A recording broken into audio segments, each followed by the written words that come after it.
Hello, everyone. I'm Donna Fiducia. And I'm Don Neuen, and this is Cowboy Logic Radio.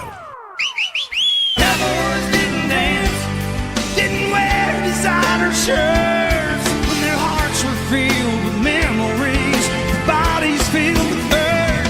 They would sit around the campfire and exchange a piercing glance. Back when the West was really wild, cowboys didn't dance.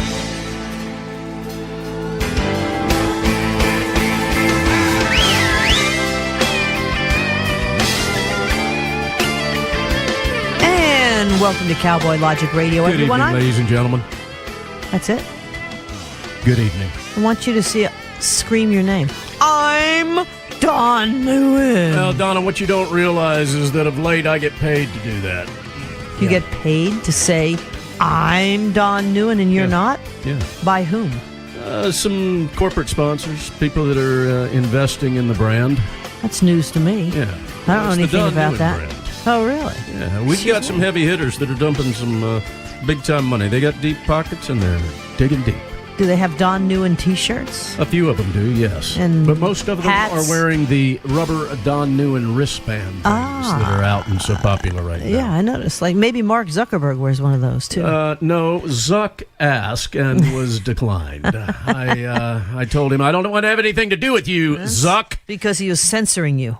No, he hasn't censored me, Donna, but that's because I'm very careful with what I do. Give him time, he will. Ladies and gentlemen, I'm Don Neuen, and let me be the first to welcome you to tonight's absolutely riveting episode of Cowboy Logic Radio. Boy, have we got a big show for you. Donna Fiducia, tell us all about it. That's more like it. So how's that socialism thing doing for y'all out there? How's that, you Democrat Socialist Party? Venezuela, the picture-perfect example of how socialism always fails. Why? Because profits actually do matter. Is this the same Venezuela that Michael Moore was praising in 2013? Of course, because he said, well, Hugo Chavez took over the oil company and he's using those petrodollars to give everybody health care. Everybody's doing better now that Hugo finished up his reign. What's the guy that's there now, Maduro? Maduro. He's doing very well from what I understand. Doesn't Maduro Donna. mean wood? If I recall my strolling down the hallways at Home Depot, it might. All I know is Baños. Maybe the next president of Venezuela will be named Baños. Madero, I don't know. But anyhow, it's close enough for rock and roll. Baños. So anyhow, here, Elizabeth Warren is suggesting just that. Businesses must ask the government if they can do business. Really? So now? let's review here. Hugo Chavez did Wait a minute. Hold on. I want to verify who this was. This was Elizabeth Warren, right? Yes. She's the one that is Native American because of her high cheekbones. Pocahontas. But you have high cheekbones, Yeah. and you don't have any Native American in you, do you? I have Russian in me. Yeah, but how could this be, Donna? How is it that we are able to identify one's ancestry by their cheekbones? Because I don't need a job at Harvard University, and I don't need to push a deserving person who might be a minority out of a professorship at Harvard like Elizabeth Warren did. What does that have to do with high cheekbones, Donna? It's what Elizabeth Warren used to get her professorship by saying at she had Harvard. high cheekbones due to the fact that she is a Native American? No, she said she was a Native American. But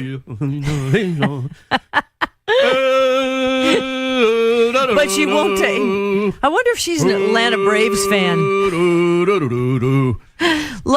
Hey, for those of you that didn't see that, because this is radio, He was doing the tomahawk chop. Just like, what's his name? Chief Nakahoma.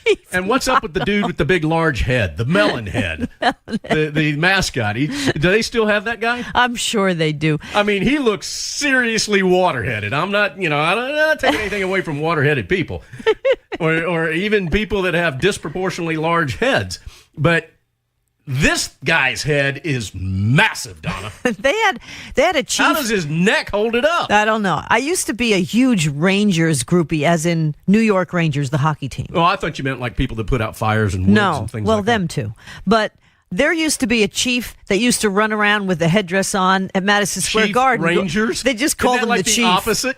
I mean, back in the Western days, the Rangers, they were going after chiefs that may have committed crimes. That's true. I think he just wanted attention. It's like, But he wasn't rich enough to afford all of the tickets after a while. Like, it got too expensive. So he'd just be outside running around. oh, this in was his a little real people. He was a guy who wore an Indian headdress and used to go around and get the crowd all fired lost. up. He was supposed to be part of the tribe in Cleveland. Or he should have been possibly in Atlanta, I guess. Maybe with Chief Nakahoma. Yeah, I forget what his name was. I think they just called him the chief. But let's review here, okay? And remember, Pocahontas, Elizabeth Warren, will not take a DNA test. No DNA Okay. test for Pocahontas. So Hugo Chavez, who has assumed room temperature, as Rush Limbaugh says, did supposedly give health care using petrodollars, but bear in mind, of course, the government took over the petroleum companies in Venezuela. That would be Citgo. Like Petroboob. Isn't that Petroboob or something like that? Petrobras. Yes, Petrobras. Is that the one? I think that's the one that Brazilian? George Soros took over. That's Brazilian. Oh, I don't know. Yes, that's Brazilian. You're right. Where they make wax. Citgo. They make special wax in Brazil. You'll notice, I believe. For bras. Can I right? talk here? Yeah, I think I'm right, though. Citgo is what is the Venezuelan company, and you're gonna find that some Citgo gas stations might start to close down. You're going to find that I don't patronize Citgo. Well, that's true. Anyhow, so it wasn't ideal, but he also had the government take over farms and businesses. Then the government That sounds found like out, South Africa, well, Donna. we're getting to that too. Then the government found out how hard it is to actually run a business. Costs skyrocketed. And why is that, Donna? Could it be that nobody in government, with the exception of our U.S. president, has ever run a business? Exactly. I bet that's part of the problem. And everybody's wondering why Trump is actually doing something in this country, because he's getting rid of those regulations. So then the government finds out how hard it is to run a business. And what happens to costs, Mr. Neuen? Well, it depends on if you've got the cost against the differential divided by the equity and subsidized by the incomes there. You have inflation. Costs skyrocket. Who did I Guess just what? sound like when I was talking about? I would sound like that guy on Norm. Normie from Cheers. No, the other guy. The post guy. Yeah, whatever his name. Cliff. Cliff, that's right, Oh, Cliff. you bet you there. Inflation in Venezuela, guess what it is? I would say that the inflation in Venezuela is about 480 million %. It's 1,000,000%. I was it off really by is. 482 million. I was Believe close, it or though. not, you know what's happening? Close. I said million. Piracy is huge there. And we're not talking Johnny Depp CD coming in baby. with Pirates of the Caribbean here. Literally, Pirates of the Caribbean are going through the area and basically robbing people, because that's what's happening. Venezuela has just totally collapsed. If not, it's going to collapse very shortly. They are eating zoo animals. They have virtually no health care right now. So, Donna, how is that what kind of socialist zoo thing animals going? are these people eating? Please tell us. Anyone that happens to be left in the zoo. They're not eating things like zebras. Tell me they're not. Yeah, they might be. What about giraffelas? Yeah, whatever's left. Do you know what a giraffela is? No. It's a large giraffe. Oh, really? I didn't know that. It's I called a didn't know that. giraffela. So here we are in South Africa now, 20 years later, post-apartheid. Are you celebs who pushed for this listening, a.k.a. Bruce Springsteen? I ain't going to play Sin City anymore, you and all your guys. Hold on. Stop right there with Bruce. I know you like Bruce. Well, and I but know this you is like really listening. sad, what's I know, going on I in know, South Africa, but and he's to me, clueless. Bruce Springsteen sucks. I love Bruce Okay. Springsteen. I'm sorry. I mean, he sucks. Unlike most people on the left, as somebody who's more to the right, I can look through the politics and see one hell of a poet, and I just love him. Well, I am not someone that is more to the right. I am to the right. Well, and I think Bruce Springsteen such more sucks. to the right than Bruce Springsteen. Sucks. Let me But say that here one. we are, Sucks. 20 years He really post-apartheid. sucks. Sucks a lot. We're 20 years post-apartheid, right? And what's happening now? What, Donald, you're raising your hand? I'm going to have to say that I will take what's happening for South Africa for $300, Donna. Yes. And that would be Mr. that Neuen? if you are white and you own a farm, Forget it it. is being seized by the state. Exactly. You have no farm left. And if you do get any money, it'll be pennies on the dollar. But they are saying they are seizing it. That's putting it lightly. They're killing off the white farmers. They're raping their women. They're crucifying their children. That's what's going on. Kill the government Whitey, right? says Is it it's kill trying. Whitey? Yeah, pretty much it. Government says it's trying to buy the land. There's one game farm they offered $1.87 million for, valued at $18.7 million. Just put, a zero after the one. So South African racist political leader Julius Malema said, quote, "Go after the white men, quote, we are cutting the throat of whiteness." That sounds like the Quran to me, but maybe that's just me. Well, Malema heads thing the is, economic South freedom Africa- fighters. South Africa is overrun by Islam Well, now it certainly is. and communism. Yeah. Communism. Malema Say that after me, Donna. Communism. heads the economic freedom fighters. Maybe that's how Al Sharpton says things. because Respect. He can't spell respect. The How did he blueprint- spell it? Hey, how did he spell it? RIS something or other. I don't remember. R-I-S-P-I-C-T. I Respect. I have a lot of respect for Al Sharpton and his complete lack of education and the fact that he is a functional illiterate that has made it onto television. Yeah, really. So the blueprint for the U.S., by the way, is South Africa. And we've talked to Brendy Richards about this Many quite a times. bit, our friend from South Africa. The problem is the U.S. is only 13% black. So U.S. leadership, and I believe spearheaded by Barack Obama and his ilk, quite frankly, is white guilt. That's how they have to put it. It's white supremacy and white guilt. So now you have to feel bad if you're white because they can't overrun you right now like they are in South Africa and kill you off because of your skin color because, quite frankly, it's like two wrongs do make a right, according to them. But apartheid was 20 years ago, and they're still blaming apartheid right now. Big picture again. The South African parliament voted to confiscate land from white farmers without payment. What's next after the farms, you think? Well, maybe white property in general. This is a blueprint, again, for what's going on and what the radical leftists are trying to say here in the U.S. Zimbabwe, Donna, by on, the way. Hold on. Let me walk you back here a second. Yep. Ladies and gentlemen, for those of you that don't know, the percentage of the population of the United States that is represented by our fellow black Americans is about 13.7%. Yeah, but it's the opposite in South Africa. Well, okay, I'm talking about the U.S. Do you have any idea, all you black Americans that happen to listen to this show, do you have any idea what the percentage of black Americans could have been if it had not been for Planned Parenthood? And people like Margaret Sanger, who Hillary Clinton idolizes, and the left idolizes, and the left dumps so much money into. Whose And we're bust is giving still in the tons of money. Smithsonian. Tons of money to Planned Parenthood. Do you realize that if Planned Parenthood didn't exist, that the population of the United States would be represented by far more than 13% of black Americans? Didn't Margaret Sanger say that's the whole idea of Planned Parenthood is to wipe out the black race? It's called the Black Project, ladies and gentlemen. Exactly. And if you want to go find out what that's all about, please do. I encourage you to do it. And my friends that are black, do it. You'll find out how you've been extinguished Look within how the United States. Margaret Sanger was the biggest racist, and they keep her in the Smithsonian. Meanwhile, they're tearing down Robert E. Lee statues all over the country. But that's, by the way, Zimbabwe did the same thing about 20 years ago. Now, 20 years later, they have mass hunger and poverty, and they're saying, white farmers, please come back. Zimbabwe, by the way, was Rhodesia. Learn from your mistakes, please. South Africa. We've got some of those planted out front. Well, they're to the left of that. I thought those were dogs, Rhodesian ridgebacks. No, they're the Rhodesian plants that grow up to be big, pretty plants. Paige Runnels has a bunch in her front yard, I think. That's rhododendron. I knew it was something similar. God, you're so weird.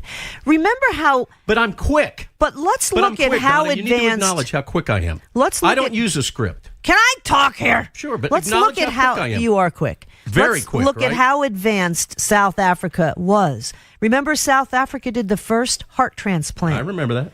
All right? This is really sad. This is really sad. And the thing is, what the left accuses the right of doing is exactly what the left is doing. Vladimir Lenin, by the way, said that. Accuse your opponents of exactly what you're doing. Try to shut them down. Let's take Alexandra Ocasio-Cortez as a prime example. She banned the press from some appearances she did over the weekend. And the mainstream media, of course, complains about Trump's complaining about the media, yet he hasn't banned anyone. In fact, he's just chiding them to actually be journalists. But Ocasio-Cortez banned the press. Even the Washington Post had a problem with it. It was a town hall meeting. This woman is not ready for prime time, folks. Reporters will be all over her in D.C. But then again, she is from Queens, so chances are she's a shoo-in, and she'll get elected midget. Over and over again. She's an absolute mental midget. Yep. Kevin Jackson actually was on the Fox Business Channel yesterday, and he called it the cocoon of interests. I thought that was a pretty cool little thing there.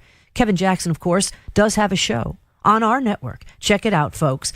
But this is really sad because you've got somebody like Donald Trump actually making these quote-unquote journalists raise the bar a little bit and do their job. And all they're doing is complaining, he's not being nice to us. He's not supposed to be nice to you. You're supposed to report the facts, not what you think the facts should be. And that really is the problem. Do you hear me, Alexandra Ocasio-Cortez? I wonder what her platform's going to be besides saying everybody should have everything. Maybe she should go to Venezuela. Maybe she should go to South Africa and see what total socialism and total societal collapse actually is. Better yet, it's only 90 miles away. Go to Cuba. All right, can I jump in here for a minute? I don't want to interrupt you, and I was trying to wait for a good You always pause interrupt there. me. Well, yeah, but that's part of the shtick. That's true. Okay? I want to talk to you people about November. Now, I think that you all, especially those of you that listen to Cowboy Logic Radio on a regular basis, will understand that what is going on in November with these midterm elections is more than just going to the voting polls. This is about protecting the office of the president. Ever since election night in the general election in November of 2016, and you and I talked about it, Donna, at about 2:30, 3 o'clock in the morning when Van Jones came on and the liberals' heads were exploding, this was going to be nothing less than a full-throttle attempt to bring down Trump. A duly elected president. They were going to do everything they possibly could, primarily through the legal system, to bring him down, to stonewall him, to get him stuck in quagmire, and as the ultimate objective of the left, to get him impeached. Yeah. Now, that's exactly what the left wing, Robert Mueller, the media, is trying to do. They are basically trying to unravel your vote. They are trying to, Trump was elected in November of 2016, and it was by the Constitution. He was a constitutionally elected president. And those of you that are listening to this show that maybe weren't Trump supporters from the start but voted for him in the general election, just like Donna and I, the left is basically saying, you know what? We didn't like the outcome of that election, and so we're going to do everything to negate your vote. And they tried it in 2000, too. They just can't take it when they lose. And the bottom line is that your will, you people that voted for Donald Trump, goes against their wishes. Now, here's the deal, and I'm going to talk about this multiple times up until November. It's critical that you go out and vote for your representatives, for any of the special elections that might be taking place in November, for the gubernatorial elections. I mean, in Georgia, especially here in Georgia, Kemp that's huge. Going against Abrams. Yep. If those of you that are listening that are sitting on the fence, please do the research. I'm not trying to tell you who to vote for, but go take a look at who Stacey Abrams aligns herself with. She's people a like socialist. Linda Sarsour. Right. Okay? I'm not going to get into all of it. Do your own research. But ladies and gentlemen, if the House flips in November, the next 2 years will be absolutely nothing but impeach 45. And they don't have a basis for it except hatred and drumming up the entire U.S. population through the mainstream media. They did it in 2000. They can't win properly, like what happened with Bush and the hanging chads and everything else. They got to go to court. This has been going on now, really, for almost 20 years, when you think about it. If they don't get their way, they complain. And that's sort of what's happening in a microcosm on college campuses. They have to have their safe spaces now. They can't take any kind of criticism or any kind of losses. And it's pretty sad because they're never going to be ready for prime time and life in general. Well, what happened in the 8 years of the Obama reign is embarrassing for me to see. Yeah. It's devastating for me to see. Ladies and gentlemen, remember this one statement. Your will goes against their wishes. And that's why you're seeing everything that's going on with regard to Mueller. What Hillary Clinton said about deplorables, that's you and I, folks. That's flyover country. That's everybody who doesn't live in the New York metropolitan area or the Northeast and out on the West Coast. It's the people who do create farms, that create food, that grow the crops, that grow the animals that we eat. I'm sorry. Yeah, we do eat animals, folks. And it's not just white farmers, it's farmers, period. In South Africa, it happens to be majority white farmers. But what's happening is these people think that food just grows, in the aisle of the grocery store. Look what's happening in Venezuela. 1,000,000% inflation. You need to bring a wheelbarrow full of money, if that, maybe 10 wheelbarrows full of money, to go buy a roll of toilet paper. Okay, this is societal collapse. Socialism has never, ever worked, folks. And I know they teach it on college campuses, and college campuses apparently aren't what real life is because those people are tenured and they don't need a real job. All right. Last time I'm going to say this tonight before we get into the show. Your job in November is to protect the presidency, to protect the office of the president that was constitutionally elected. There's only one way you're going to do that, and that is to vote and get anybody else that you can to vote the same way that you do. Yep. Get after it. Yep. It's really, it's pretty scary because the media just reports anything they can against Trump, and they have absolutely no basis for it right now. All you hear is, what's the latest one? Omarosa now. But you don't hear anything about record black unemployment. You have, or I should say, record black low unemployment. You have record low Hispanic unemployment. And it's pretty much record for women as well. I think it's like the lowest in 50 years. We're pretty darn close to full employment, which is, full employment is impossible. But we're pretty darn close to it in the history of this country. And they don't even talk about it. And I'll get off my soapbox now because I sound too much like Sean Hannity. Have you noticed, Donna, that over the course of the last year and a half, almost 2 years, all of the various things that the left wing and the left wing media has flung against the wall that only sticks for about 2 or 3 days and then it falls off and they throw something else, whether it's Stormy Daniels, Omarosa, whatever it is. It's like a weekly barrage of crap that is irrelevant, that doesn't stick. The only thing that's been consistent through all this is that Donald Trump is persevering, and he's moving the country forward. Despite all this. All right, who we got coming up? Big D, talk about it. We're going to be talking about TWA Flight 800. You want to talk about a huge cover-up. We're going to talk to Jack Cashill about that. I was out there. I'm sorry, folks. It was a surface-to-air missile, but he'll talk about that. And we're going to talk to Gordon Chang, all things Asian, with our buddy Gordon Chang, and Sidney Powell, author, attorney, and prosecutor extraordinaire. It's all coming up next on Cowboy Logic Radio.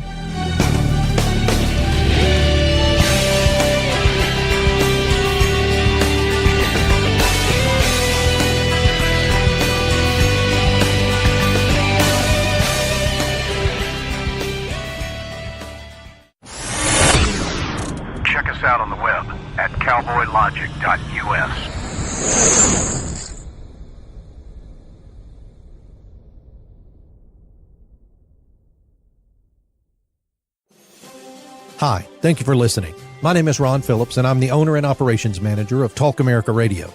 It is with great pride that I offer you this 24/7 stream of some of the finest talk radio programming in the country, but I need your support. We are a listener-supported network. That means we need your help to continue to offer the quality programming you're hearing right now. If you're able, please visit talkamericaradio.us and click the Support Us button. Your donation will go a long way in helping us continue to share the American voice. Thank you. Hello, welcome to the Chronicles of Lower Education with me, the Fed Up Professor. Some hopeful news. Social justice nannies seem to be losing their cachet on more than a few campuses across the nation, including UCLA, University of Arizona, and even the elite and uber-liberal Oberlin College. In order to fight whiteness, privilege, and heteronormativity, they had hired students to teach classes about systems of oppression and how to fight the status quo. Here's my favorite workshop title: All Aboard the Struggle Bus! Ugh. Administrators instructed these brown shirts to, quote, report any biased incidents or claims to university staff, paying students to tattle on others. Okay, here's another George Orwell 1984 reference. Remember Big Brother's Spies and Youth League? Kids reporting peers and parents to the thought police when they display any signs of unorthodoxy or nonconformity? But many of these programs are disappearing from university websites and Facebook. When campusreform.com contacted UCLA about their paid social justice missionaries, spokespersons refused to respond. The University of Arizona acknowledged that it needs to retool its entire program since its politically charged objective set off too many alarms in the community. Oberlin scrapped theirs altogether. Leftism is a sordid religion with battalions of proselytizers, but if enough of us stay informed about our local colleges' programs and trends, take a spin around their websites, publicly voice our disapproval of this kind of nonsense, we can turn back their advances. Call local newspapers and broadcasters about social justice run amok. Remind administrators that just outside their ivory tower, there's a real world which can severely reduce community and alumni donations and support. You'll get their attention, I promise you. I'm the Fed Up Professor. See you next week.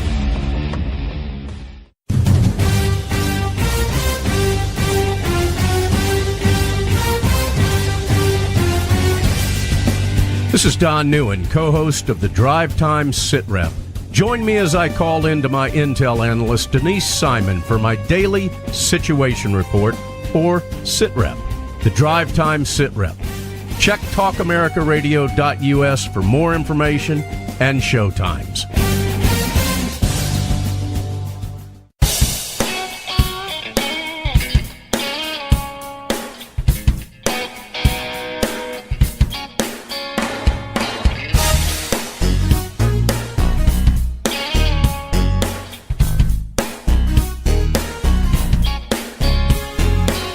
Welcome back to Cowboy Logic Radio. I'm Donna Fiducia, along with Don NEUEN. And our very special guest this half hour is a guy who wrote a book about something that, when I did reporting years ago in New York City, really hit home to me. His name is Jack Cashill, and the book title is TWA Flight 800, The Crash, the Coverup, the Conspiracy. And Jack, this book came out, a couple years ago, I think now, and we're at the 22 years ago, and this July is when that shoot down happened. And notice I called it a shoot down of a 747. Exactly. Now, the book came out in July '96 for the 20th anniversary, and you are right; it was a shoot down. That's not even debatable. No. There's a vague element of debate as to who fired the missiles, but there is no debate that missiles were fired and they brought the plane down. Absolutely. I should tell everybody, to Jack, that Jack Cashill can be read in American Thinker and WorldNet Daily. And again, the book is TWA Flight 800, The Crash, the Cover-Up, the Conspiracy. And the reason why I want to have you on right now, Jack, is your latest American Thinker article that you wrote basically ties this whole TWA Flight 800 crash to the Russia conspiracy. How the FBI, the CIA, and the New York Times collaborated to sway the '96 election for Bill Clinton and then this past election for Hillary Clinton. Can you explain here? Yeah, happily to. And because what I was intrigued by was the comparisons to Watergate. But Watergate's not a parallel. It's not real parallel because the media and Watergate were actively trying to get at the truth. And there was a truth there, and Nixon had left himself vulnerable, and we know that the whole thing was skewed, but there was a truth there.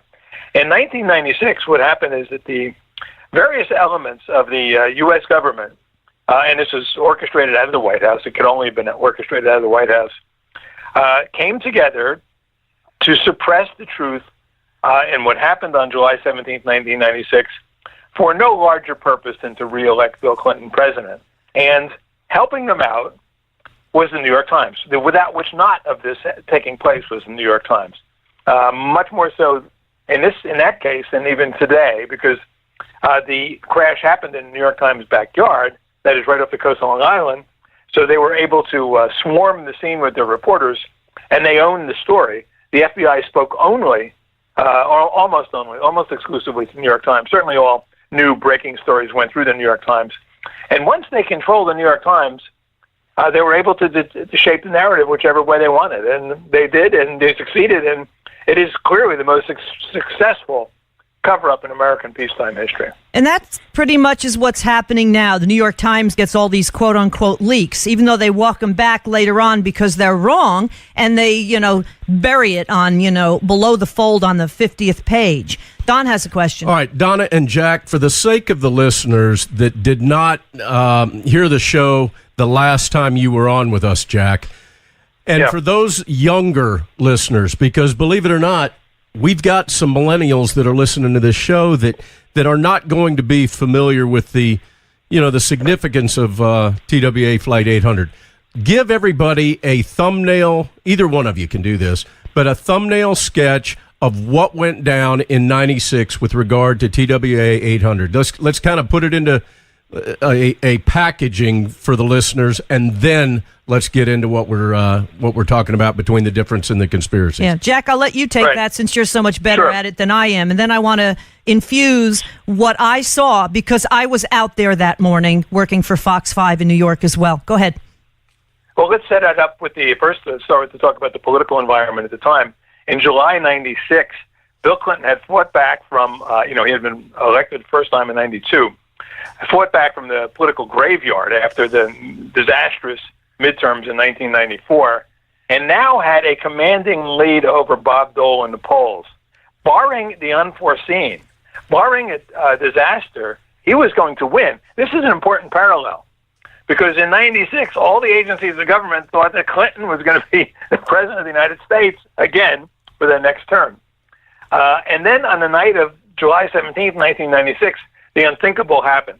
And I came to this conclusion as the responsible parties very reluctantly, because I would much rather have it be terrorism. I would have felt more comfortable had a terrorist missile shot down TWA Flight 800 off the coast of Long Island on its way to Paris, 230 people on board on a perfectly clear night, a July night, but it wasn't. All of the evidence points to a naval misfire, and the Navy would not have or could not have covered it up by itself. They had to have gotten word almost immediately, run for cover.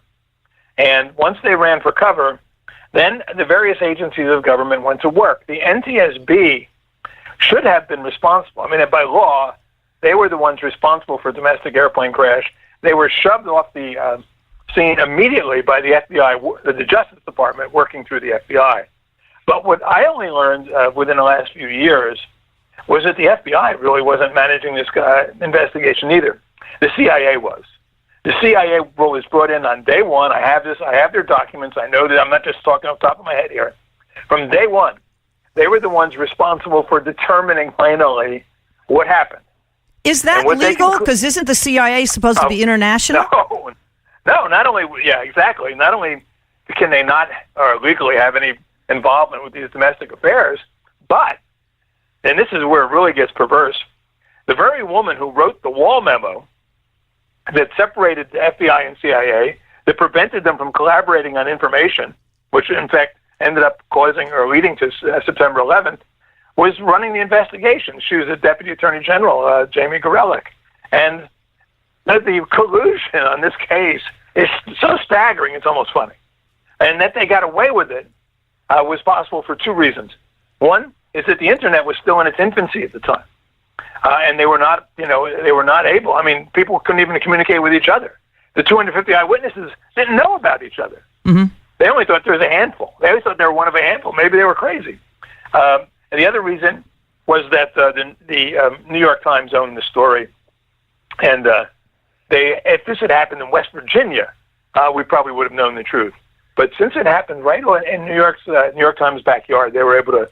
The FBI was fully able to control the flow of information through the New York Times. Let me tell everybody what I saw, and I'll refresh your memory too, Jack Cashill. Again, He's the author of the book TWA Flight 800, The Crash, The Coverup, The Conspiracy. Back then, they let cameramen take their cameras home with them. Those cameras were expensive. And this way, if there was any breaking news, they were right there. And that's exactly what happened to my cameraman who lived out in Suffolk County, Long Island, which is out where this occurred.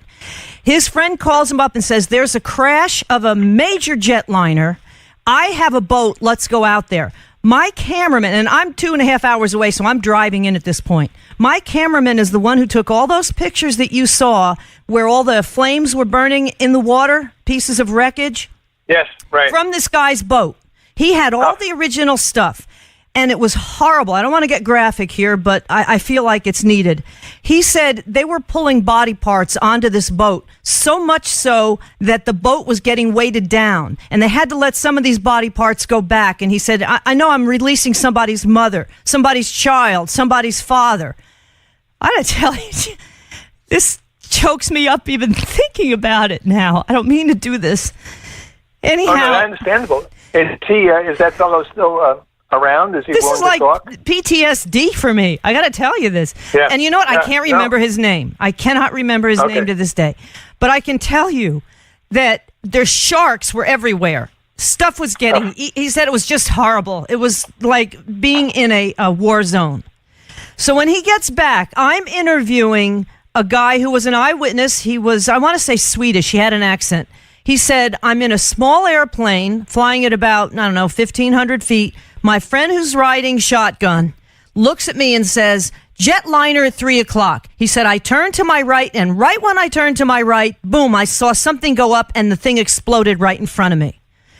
And we had internet problems right after that. And then when I went back to find this guy, I couldn't find him. He was one of those 258. And then I'm going to say one other thing that nobody talked about. All that original footage, from what I hear, and I just heard it from hearsay, I cannot collaborate, but I heard that footage was stored in a warehouse at Fox 5 headquarters on Long Island, and that warehouse burned down. So that footage, that original footage, is gone. And I'm not a conspiracy theorist. I was a little kid when Kennedy got shot, but I got to tell you, there has never been a there's never been a Boeing 747. They were the workhorses of flying back then that ever exploded before that or after that, period. Right. Unless it was brought down by unfriendly fire. Yeah, I mean, or there's one case that they tried to make it. Actually, it was a 737 that blew up on the tarmac in Thailand. But just before the corrupt president of Thailand was about to board, it blew up, and then they tried to say, "Oh, it was just a center fuel tank explosion." No. Yeah, right. I don't know why I'm laughing. This is horrible, but yeah, sometimes you have to do that just to keep your sanity. Let me that's ask a you harrowing this. Story, Donna. Yeah. Oh, go ahead. No, that's totally harrowing, and there were a lot of things that went missing. Perhaps most notable was a videotape of the actual missile, and we know about this. I mean, I know about it. I know a lot about it, but I've never seen it. But I talked to a guy, and and he gave me his name. I used his name in the book, Thomas Young, his name. He was a 747 pilot for a cargo line. He was laid up in a Hong Kong hospital, and his wife came to visit. He was there during the whole aftermath of the shoot down, and he had back surgery. And he said, we watched that video on Hong Kong TV at least 50 to 100 times. They played it over and over again, And Nelson DeMille, who has great sources on Long Island, a best-selling novelist, based his novel on Nightfall, which is a great read, by the way, for anyone looking for his good summer book, about TWA Flight 800 on the missing video. I know, too, the MSNBC bought the rights to that video. They played it several times, and MSNBC had been in the air for 2 days when this happened. Yeah, I remember. I'm told that the price was like $50,000. They played it several times. I know not directly but indirectly, the fellow who was the technician for MSNBC at the time. He talked about what happened. They aired it a few times. A couple men in suits came, demanded all the copies, threatened them, with all kinds of, sanctions if they should ever talk about it or play it or keep a copy of it, and that was that. hundreds of people told me they saw it on TV. I did not. But I have no doubt that video existed. There's photos as well, but still photos, a couple, that did surface. But yeah, it was a serious cover-up, and the real culprit, though, in my mind, is the New York Times. Yeah, and the thing is, like you say in your piece, you say in your piece in American Thinker, I mean, the New York Times was the paper of record back then. But the difference is now we have the internet, so that video from Hong Kong would have been all over the internet had it been around. Oh, absolutely. And the witnesses would have been talking to each other. Exactly. Let me ask you your take on somebody who's been all over the Fox News Channel and other news channels lately, and that is James Kallstrom. What was he, NTSB head at the time? No, he was the head of the investigation for the FBI. Oh, okay. What's your take on him? I'm going to tell you that a Kallstrom story that I don't think I've ever told on the air before. In the run-up to the 2016 election, Kallstrom was like the terrorist expert or something for Fox News. Mm-hmm. And he was the most outspoken critic of the Clintons, leading up to that election. So a couple weeks before the election, I sent him a certified letter. I got his address in Connecticut. And I said, hey, listen, you want to bring the Clintons down? Let's tell the truth about what happened on the night of July 17th before the election. And I had heard that he was a profane bully. Well, about a week or so before the election, I gotta get a little detail here because it makes the story even stranger. To avoid the election, I voted an absentee and went to France for a few weeks, And I was sitting out on I remember exactly where I was. I was sitting out on the promenade in Nice, where there had been a terrible terrorist attack just a few months earlier, with that truck attack right in that promenade. And I get this call. It says coming from Connecticut. I just take the call, and it's Kallstrom calling me. I left my phone number, and I had heard that he was a profane bully, and he more than lived up to his reputation. He was, how dare you, say this, blah blah blah. What particularly troubled him is that I've been in touch with several family members who are still outraged that the truth was suppressed. Family members both in France and the United States, because the plane was on its way to Paris. I had a lot of French citizens on board. And I said, every time I hear it from these people, every time they see you on Fox, they're seething. They're saying, me too. That would be me. I'm raising my hand. And the thing is, he's Mr. Anti-Trump. And I'm thinking to myself, are you kidding me? You know what memory I have? Pro-Trump. I mean, well, he's anti-Trump now. I mean, I'm sorry, pro-Trump, anti-Clinton now. Yeah. And I'm sitting here. You know what what's baked in my memory, in my mind's eye right now, is these big black limousines coming in with tinted windows and seeing, it was like a movie scene, Jack, and seeing the windows go up and close because they had been halfway down when they started to come into the area where all the reporters were in the staging vicinity, right, on the shoreline there, and where they eventually would start to put together this jet when they put the pieces back together. And that was James Kallstrom in there. And I'm thinking to myself, something's going on here. Jack, let me interject a question here. Now, we all know that the President of the United States, regardless of who it is, has extraordinary power. Is there not some type of an investigation that Donald Trump could open, or does he have access to the real files of the cover-up to where, if in fact he wanted to, he could expose this? Now, clearly, now's not the time, and we can get into the comparisons that you've made between the two situations. But he does have, through any type of a presidential edict or what's the word I'm looking for, a presidential finding, that he could actually expose this. Could he not? I believe he could. I mean, there's enough information in my book. I mean, the CIA files that they released a couple years ago were astonishingly revealing. I was shocked how much information they gave away. They were almost bragging about it, by that time. Yes, he could. Now, just back to Kallstrom's sense, and it's helped to answer your question, I had to change my opinion of him after I talked to him. I had not talked to him before that. I had presumed that he was coerced into this, either on some sort of national security ruse, because he managed the investigation. He's utterly responsible for everything that happened in that investigation, and that he was now trying to atone by trying to take down the Clintons and support Trump. But Well, after talking to him, he's in CYA mode. Here's the thing. Yeah. The director of the FBI, the head of the FBI, works at the pleasure of the president. Correct? Yeah. I mean, Right. that's Well, he's kind of not a the- he wasn't the definition head- of the role. Right, but he wasn't the head of the FBI at the time. He was head of the New York office. Louis Okay, Freeh I got just, you. I got backed you. My away bad. and let Kallstrom do it. Now, Kallstrom, but after talking to him, I'm not. I was shocked how little he seemed to know about the investigation. For instance, he said, "You're not going to tell me the terrorists shot down that missile, are you?" I said, "I wish I could, but that's not what happened." And I said, all the evidence, I regret that it leads here, but it all leads to the Navy doing it.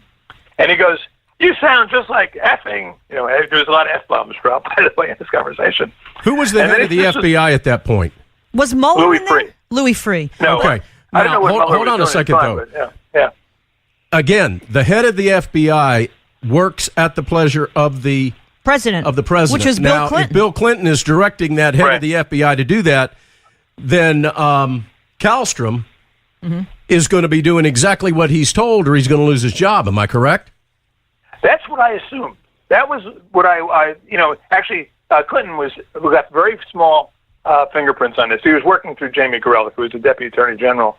He didn't trust Janet Reno, who was the actual Attorney General. Yeah. And I don't think Gorelick trusted Louis Freeh, who was the actual FBI director. So they worked, Gorelick worked through the Southern New York U.S. Attorney's Office, and what's her name? Caproni, I think, was the name of the woman who was the head of it.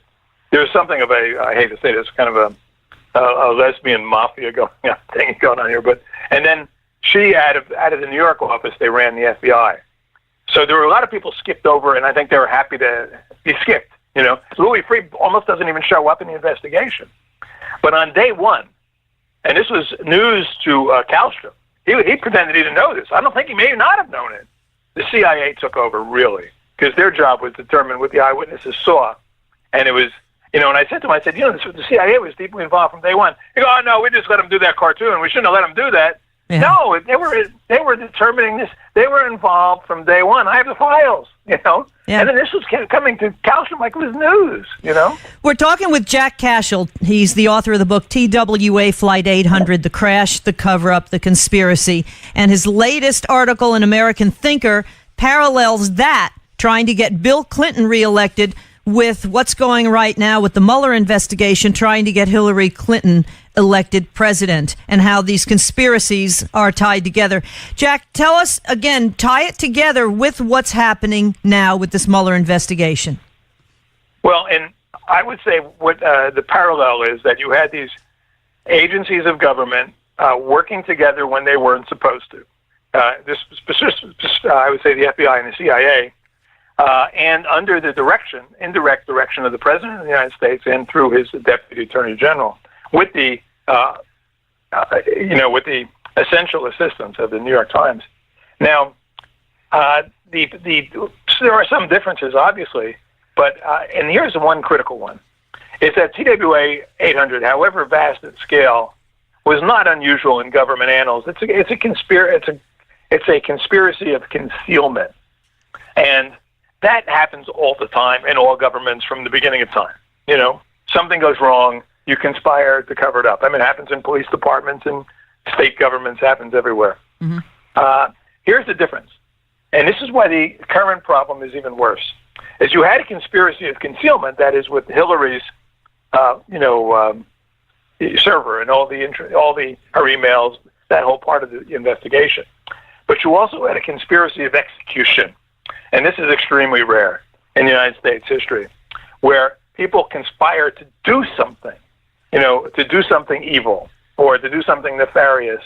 Agencies of government coming together to do harm to another entity, in this case, the Trump campaign. That makes this a different level of conspiracy than Flight 800 or Benghazi, which was also a real parallel there. It was a conspiracy of concealment. And Fast Same and thing. Furious and everything else. And the thing is, this is entrapment, I feel. They've tried to conspire against Donald Trump to not get him elected. When he got elected, this is their worst nightmare. So they're just doubling down because I think right now they're trying to get through the midterm elections. And if, God forbid, the Republicans lose, then this would be covered up. But Hillary, and I always go back to the initial report, and that is TWA Flight 800 was taken out by a surface-to-air missile. Where it came from is debatable. And with Hillary Clinton, just one big statement this last go-round with the election when she lost, and that is, we are you-know-whatted if he wins. Because they all were aligning themselves with her, thinking she's going to be president. The same with Obama, as far as him getting his foundation put together, done the same way. It's basically a tax-free slush fund.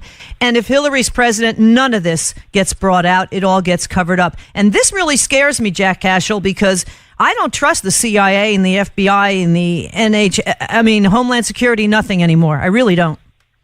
Well, and the irony is the FBI is, I've talked to a lot of individual agents. It is a very conservative organization. I would guess that 80% of them for Donald Trump for president. Unfortunately, that 80% aren't sitting at the top of the food chain there. Exactly. CIA is different. Exactly. CIA is the opposite. CIA is a creature of Washington, and too many of the recruits come out of Ivy League schools, and drain the swamp. They've always been of the left. Even back to the OSS days, they were mired and communists, in fact, in OSS. Well, but, not Mueller, what's-his-face, Brennan, is an avowed communist and converted to Islam, too. I mean, he's a Muslim, but he was a member of the Communist Party USA. And you got him running the CIA? This is crazy. I don't know how that happened. Yeah. We only have about a minute left, Jack Cashill. Again, his book, TWA Flight 800, The Crash, The Coverup, The Conspiracy. Let me ask you real quick, you have any idea where that jet is now? That they put together and then all of a sudden it was gone again? Yeah, I think they moved it to Virginia. It's always been a Potemkin jet. It said nothing. It was just for show. Yeah. I mean, there was big holes. And it was an exercise done for propaganda purposes, nothing else. And it seemed to serve a purpose for the media, who were so easily dissuaded from the truth. It's shocking. Although now we see them not even vaguely faking an interest in the truth. Yeah, they really have gotten so brazen.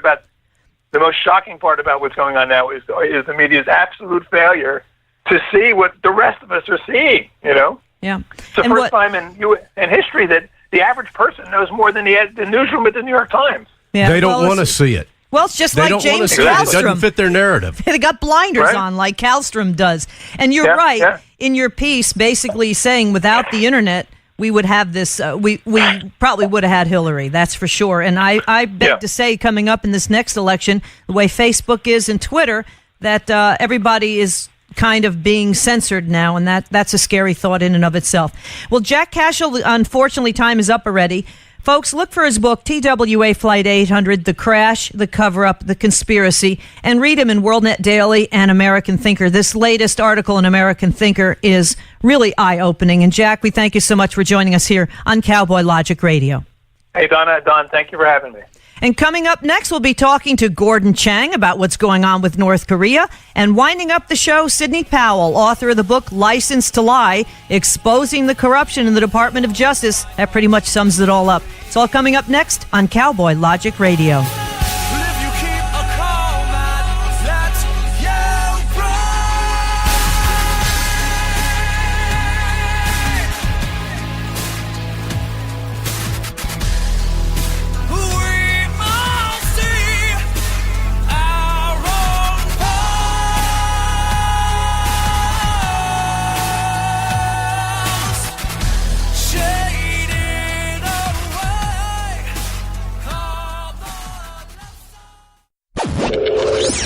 Check us out on the web at cowboylogic.us.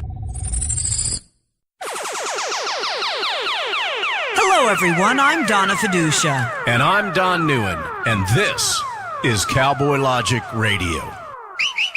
Cowboys didn't dance, didn't wear designer shirts. When their hearts were filled with memories, bodies filled with hurt, they would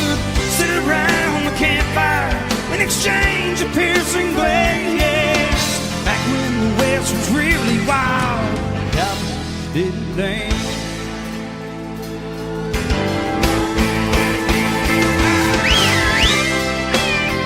Welcome back to Cowboy Logic Radio.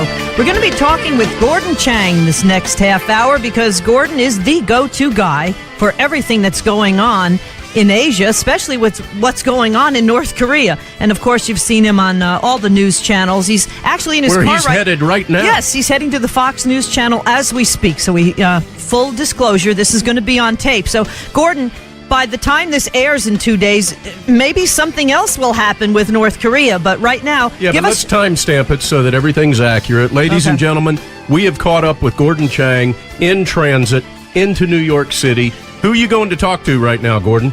It's going to be Ed Henry, and I think it's American News HQ. All right. Oh, okay. So we've got Gordon mobile right this moment, heading into the city.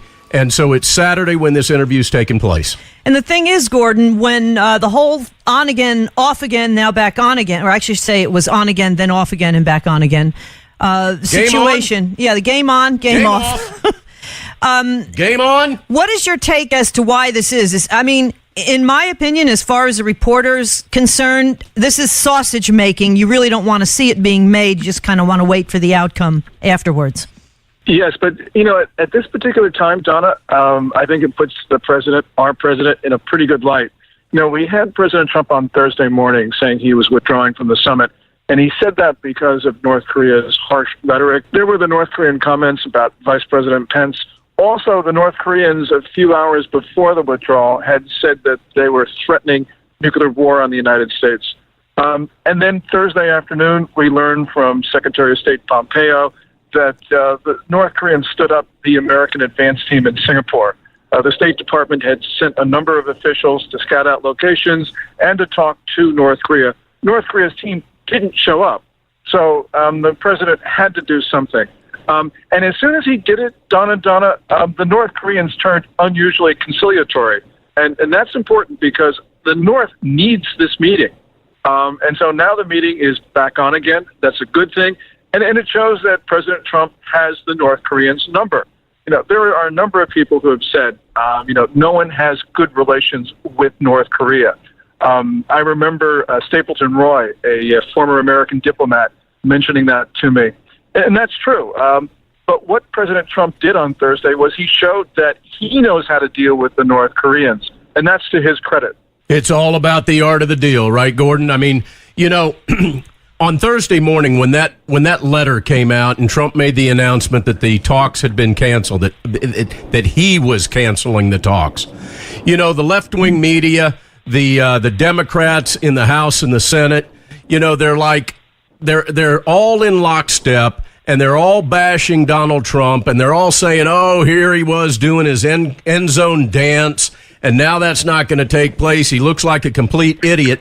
But by the time I got home, the entire game had changed. And all of a sudden, the talks were back on. North Korea was bowing down to Trump again. And, I have yet to see anybody in the left-wing media or Chuck Schumer or Pelosi or any of these other clapping seals that that are on the Democrat Party in the House and the Senate. None of them have walked back and said, hey, you know what? Maybe we were wrong. They'll never do that, obviously. But did you notice the huge flip, the 180 that took place in one day? Yeah, and we can remember, just going back to the early part of, let's say, Tuesday or so, you had a lot of people worrying very much about President Trump wanting the summit too much. They say, well, he wants a Nobel Prize, so he'll come to a bad deal with North Korea just to get it. And then Thursday, the president disproved all the critics by saying, look, I'm walking away from the summit because the North Koreans are speaking inappropriately and acting inappropriately. And so, that whole meme has now died down. This is extremely difficult. Our president might not be able to arrive at a deal with the North Koreans. This could end up being terrible. But, for the moment, we are on a path to peace. We're on a path to peace on our terms. So far, the United States has made no concessions. North Koreans have made a lot of concessions. So this is really good diplomacy. And so I think that at least at this particular time, we can all be optimistic. And certainly we should credit the administration we're doing things that nobody else in the world has ever been able to do, and that is to put the North Koreans in their place. This is something that's been going on for, 50 years. We have this Korean quote-unquote conflict. We lost 50,000 people there. Of course, though, the mainstream media and revisionist historians are trying to change that. But, Gordon, your book, The Nuclear Showdown, North Korea Takes on the World, was released 10 years ago. Actually, 12 years ago now, right? I mean, this has been going on for so long. What do you feel at this point are various scenarios that could happen? I mean, the mainstream media right now is saying, well, what happened was Kim actually read Trump's The Art of the Deal, so he's trying to turn the pages on Trump and trying to act cool, and then all of a sudden, again, that didn't happen, as we just discussed. But what scenarios could we have, and what would happen to Kim if he were to totally give everything up? I mean, would he give up his presidency? Would he just keep running the country? I mean, what would happen in North Korea? Really, at this point, the range of options goes from the very best to the very worst. From the very best, North Korea could give up both its nukes and its missiles. That's not inconceivable. The United States has the power to do that, short of the use of force. And President Trump can use the elements of American power to achieve what everyone thought was unimaginable. The president's going to have to demonstrate some political will to do that, but I think that certainly that's within the realm of the possible. On the other hand, we could have some extremely gruesome scenarios occur. So, for instance, some people think that at this time we should strike North Korea's missile and nuke facilities. That very well may end up with the North Koreans not responding. But we could also have them launch an invasion of Seoul. Of course, the Russians, the Iranians, and the Chinese would take advantage of the situation and cause trouble in their neighborhoods. So one possible outcome of this is global conflict. But I tend to believe that the more optimistic scenarios are the ones that we'll see, largely because the North Koreans at this point understand that the United States has a leader who is willing to use power to prevent the North Koreans from doing what they want. So this is, at least at this moment, a pretty good scenario for us. I agree. And the thing is, I think that Kim wants to be relevant. He wants to be a significant individual on the world stage. And the thing is, if Kim plays his cards right with this and decides that he actually wants to work with Trump and does it with any level of integrity, he will become relevant on the world stage. He will be admired by some. He's already admired by the left-wing media. But the bottom line is, if he fails to do that, he will be exterminated. And then he's no longer relevant. Now, Gordon, you brought up a moment ago, you were using the word nukes and missiles in the same sentence. And I want to get your take on a thought I've got, and that is that missiles, nobody's talking about that in the mainstream media. Everybody's talking about the nuke option, the nuke aspect of this, when in fact, Kim's got probably, if not the largest, one of the largest stockpile of chemical and biological weapons aimed at South Korea. And that, to me, is as big of a concern as his nuclear capabilities. Yes, we have a whole range of issues that we are going to talk to. One of them, of course, nuclear weapons, ballistic missiles, and the other weapons of mass destruction, and that's chemical and biological agents, as you point out. Also, there's another issue that deserves some mention, and that is when Shinzo Abe, the Japanese prime minister, was in Washington, President Trump made a public pledge to get the return of the abductees. These are Japanese citizens who have been kidnapped from Japanese soil, from Europe and elsewhere, and brought to Pyongyang, primarily for language instruction. This is a political issue in Japan, of course, and President Trump said that he would do his best to get them back. Also, while we're on this topic, something that we don't talk about, and that is, it's great that we got the 3 American hostages back, but there's also possibly a fourth, David Snedden, who was taken from China in mysterious circumstances in August 2004. Many people believe he is in North Korea. I would like the North Koreans to publicly state either they have or they don't have David Snedden. We need a public accounting for his family, if for no other reason.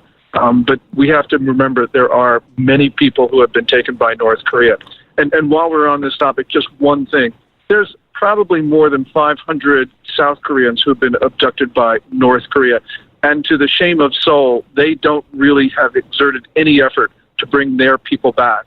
And this reflects on Moon Jae-in, the South Korean president, who's got pro-North Korean sympathies. We've got to be very concerned about Moon as he interacts with Kim Jong-un. I agree. How many, in your estimation, how many Japanese are being held in North Korea? That's a great question. The Japanese government believes, I think the number is 19 in total, and 5 were returned. North Korea has publicly admitted to taking Japanese, but their number, I believe, is 5 fewer. So there is a difference in the accounting here, and the Japanese would like to know about the additional people. But what's occurred in the early part of last decade, 2002, I believe, that they did return 5 abductees, and that was a good start. But there's more to be done in that regard. We're talking with Gordon Chang. He's author of the book Nuclear Showdown, North Korea Takes on the World. And the thing is, that was released back in January of 2006. This has been going on for decades. Of course, we have the Korean conflict where we lost so many American heroes. And for Donald Trump to come in at this point and have a chance even to get North Korea to get rid of its nukes and to possibly reunite the Korean Peninsula is just amazing. Gordon, let me also add, you are a guest on WABC Radio with John Batchelor on Mondays, and then you co-host Wednesday nights, which is Asia Night with John Batchelor in the big powerhouse WABC Radio in New York City. Folks, his writings on China and North Korea have appeared in the New York Times, the Wall Street Journal, the Far Eastern Economic Review, the Weekly Standard, National Review. You've seen him on all the major news channels. Well, and I have to interject something here, Donna and Gordon. Gordon, Donna and I were absolute clapping seals. We were elated that you were on Mark Levin's show. Yes. My gosh, man. We were so thrilled about that. Can you take a minute and maybe we can get a little bit off topic here, but talk about the show that you did with Mark Levin, because people can obviously find that on YouTube and watch it. We recorded it, Gordon, so we've watched it a couple of times. Can you share that experience with everyone? Oh, that was a real thrill for me, Don. We went to his studio, and I was there with like 2 hours sleep for that. So I wish, my only regret is that I could have gotten a better night's sleep. But this is, a real thrill for us, because I had seen Mark before once, but only briefly. And so last week I got an opportunity to spend more time with him. And so, it's the high point of the year. For me, it was just, I was on cloud 9. Oh, I can't even imagine. I mean, clearly, you and your wife are not only dear friends of Donna and I, but you're a hero to us. You are absolutely you're doing yeoman's work. Mm-hmm. All right. We look at Mark Levin like he's the godfather of talk radio. I mean, quite frankly, I don't listen to anybody else. But his knowledge, too, of the Constitution is really helping this whole situation with the Mueller investigation. So that obviously is another story. Mark, here's the thing. Mark did the right thing by having you come on his show. Yeah. Period. End of story. He did the right thing. He did the same thing with other subject matter experts like Dr. Peter Pry. The thing is, what was it like, Gordon, for the two great individuals, in my opinion, to be able to interact like you guys did? I mean, that just had to be amazing for both of you, quite frankly. Well, Mark is great. I wish I were, but in any event, you are, Gordon. The thing about You're Mark just is humble. He is. Well, anyway, Mark is a force of intellect. He reaches so many people around the world, and it just for us it was, as I said, it was just a moment. And afterwards, we had our pictures taken together. It was just too much fun. It should be illegal. It's too much fun. Well, thankfully, it's not illegal yet. My claim to fame is that you, Gordon Chang, and I went to the same high school. And I didn't even know you then, but hey, we went to the same high school. Columbia High School in Maplewood, New Jersey. Who's older, you or Gordon? I don't know. Gordon doesn't look older. That's the problem. I don't Gordon, know. what? Women can't Okay, age. we're gonna solve this. No, right now. No, we're not. You Yeah, never ask a lady We're her gonna solve age. it. We're gonna solve it. No, you don't. We're not gonna ask age. Gordon, Okay. what year did you graduate high school? 1969, and Don, I was born on July 5, 1951. So See, I wasn't gonna that ask doesn't that. put any pressure on your See, wife to reveal her age. guys can say their That's- age. I'm just going to say I'm that's what I was smiling born. then. Donna's excited because she's younger than you are. I'm smiling then. And let's get down to seriousness here again. Go ahead. What were you going to say? And just one more thing, Donna. When you mentioned that, we were driving on 78 West through Maplewood, New Jersey, where I lived when I went to Columbia High School. So there it is. Timing is You everything. obviously had the Maplewood, Columbia High School, South Orange thing in mind. It was sort of like you have a sixth sense. I was going to say it's a sixth sense, and I know it well. Vauxhall Road. I forget the exit number though, and 26 Collinwood Road, Maplewood, Turnpike New Jersey Parkway. for me. Yeah, Turnpike and Parkway. Parkway exit 145. All right, so getting back to seriousness here. Of course, the mainstream media, which is such an embarrassment now, takes the North Korean side whenever possible, including Nancy Pelosi. It just blows my mind. And so now what they're saying is that he has the upper hand. And what really scares me, though, Gordon Chang, is that in some respects, by the mainstream media has made some reference as to Muammar Gaddafi and what his fate was. And Hillary Clinton saying, we came, we saw, he died, referring to Gaddafi. And in this case, so many people are saying, well, Kim is being a little bit wary, and obviously so, because he doesn't want the same outcome. And we really betrayed Libya in many respects. There's an important aspect to this that people often forget when they criticize John Bolton over the comments he made at the end of April about the Libyan model. And that is, when the North Koreans canceled their summit with South Korea, and when they said that they might not meet with President Trump, they referred to Bolton's comments. But we've got to remember that those comments were made on the Sunday talk shows at the end of April. It was like 10 days later that the North Koreans released the 3 Americans. Now, if the North Koreans were that upset about what Bolton said, they would not have let those Americans go. I think what they were doing was just trying to use an excuse. And we've just got to remember this chronology. The North Koreans can say a lot of things, but we should never take them at face value. And it's important for us to just understand the dynamics here. So this whole talk about Bolton, I think, has just been so overblown. And the North Koreans, they might have been upset, but they weren't so upset that they would not continue discussions with the United States. And as I mentioned, releasing the 3 hostages. Gordon Chang, when we hear comments that allegedly come from North Korea like that, or positions that come from North Korea like we heard with regard to Bolton, how often is that actually China speaking and pulling the strings of the puppet Kim? How often is it actually China's words that the Kim regime might be actually speaking? You raise a critical point, and that is that some of the events that we have seen over the last couple of weeks, I think, are certainly China influenced. Kim Jong-un went to Beijing end of March. Also, he went there on the 7th and 8th of this month.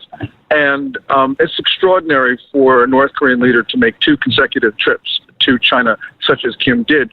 Because after the first visit, Xi Jinping, the Chinese ruler, said that he was going to go to Pyongyang. President Trump, on Tuesday, when he was meeting Moon Jae-in, the South Korean president, in Washington, actually referred to the malign influence that China was exerting on Kim. Because our president said that the North Korean attitudes changed markedly after that second Kim-Xi summit, the one in Dalian on the 7th and 8th of this month. And that's a real indication.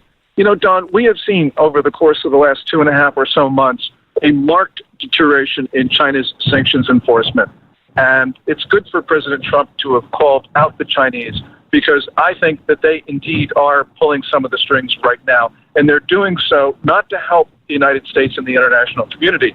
They're doing that to cause trouble. And we've got to call out the Chinese and the North Koreans whenever we think about this, because they, at this particular moment, are acting together. Gordon Chang, we have a couple minutes left. Can you speak a little bit about the South Korean president, Moon Jae-in, and the fact that he does have socialist tendencies? What's wrong with these people? Is it the lust for power? And that sort of scares me too, because if these things work out with North Korea, the Korean Peninsula could go socialist or communist, no? Oh, definitely. This is a concern that the United States has not been paying attention to. Moon himself is probably very much a pro-North Korean sympathizer. What we know, though, is that his close advisors in their youths were actually members of Juche revolution groups. Juche is the North Korean ideology. And these revolution groups were hoping to bring North Korea's system to the South. In other words, Pyongyang taking over Seoul.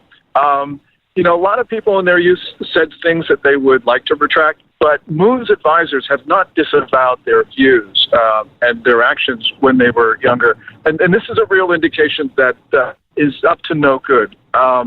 We know that Moon is trying to amend the South Korean constitution to make it more compatible with North Korea's. He wants to see a unification, and not necessarily on Seoul's terms. So this is something that we've got to watch, because we can sort of do a number of things to restrict flows of money to North Korea. South Korea can undermine those efforts quite easily. And they're our partner, and they're acting inconsistent with being a treaty partner of the United States. Well, here's the thing. All we have to do is look at the GDP for North Korea and the GDP for South Korea, and we can clearly see that Moon's got a great idea going here. Or Google Maps for that, or a Google Earth for that matter, the North. Yes. Maybe South Korea, the great, wonderful, kind citizens of South Korea would like to start grazing in their city parks, too, for nutrition. Yeah, really. I've yet to see any time communism and socialism ends well. No one talks about Venezuela either, which right now is resorting to eating animals from the zoo. Well, Gordon Chang, everybody can find his work at gordonchang.com. And in a few hours, well, I should say Saturday afternoon, because we are taping this, you'll see him on the Fox News channel. But and if you live in the New York City area, or if you have the WABC app, which I do have, you can listen to him on the John Batchelor Show on Monday nights and co-host Wednesday nights, which is Asian Night, on the big powerhouse WABC radio. And find his work again at gordonchang.com. He is author of the book Nuclear Showdown, North Korea Takes on the World. And Gordon, we're going to have to say goodbye to you before you head into the Lincoln Tunnel and we lose you for good anyhow. But thank you so much for joining us as usual here on Cowboy Logic Radio. Oh, Donna, such a blast. So thank you so much. Thanks Absolutely. a lot, buddy. And love to your lovely wife, Lydia. We'll talk to you guys soon. And coming up next, we're going to be talking to Sidney Powell, author of the book License to Lie, Exposing Corruption in the Department of Justice, coming up next on Cowboy Logic Radio.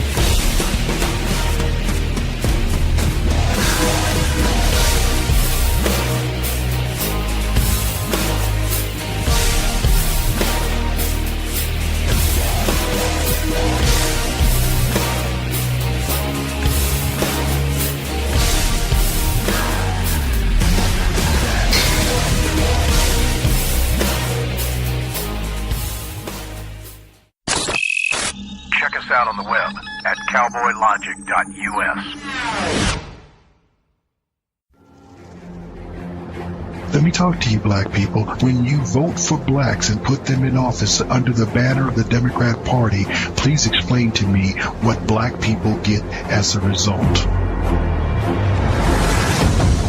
This was not a nap that we have been taking. We are in a coma. You know what the interesting thing about pensions is? That's today's money given to people who ain't doing nothing for you today. Get off that black Democrat tit that they've been sucking on. Your country is being stolen from you, and the promise is being stolen from your children, and they're telling you it's all right while the rest of the world is trying to lap us.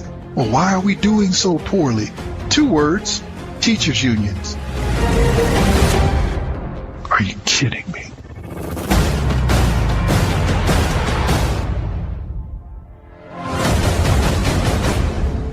Black Man Thinking, Monday nights, 9 p.m. This is Denise Simon. 18 hours a day, I live in a world as an intelligence analyst. Intelligence analyst. Intelligence analyst. Intelligence analyst. Intelligence analyst. What I find is reprehensible. What I find is terrifying. What I find is treasonous. What I find is treasonous. What I find is treasonous. What I find is treasonous. The mainstream media has completely failed the American people. Failed the American people. Failed the American people. Failed the American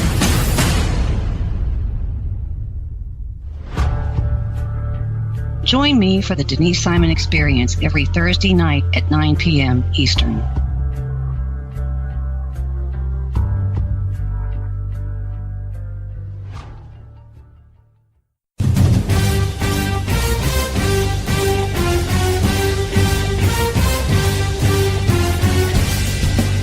You are about to join Don NEUEN, co-host of Cowboy Logic Radio, and Denise Simon, host of the Denise Simon Experience, for a weekly situation report, or SITREP.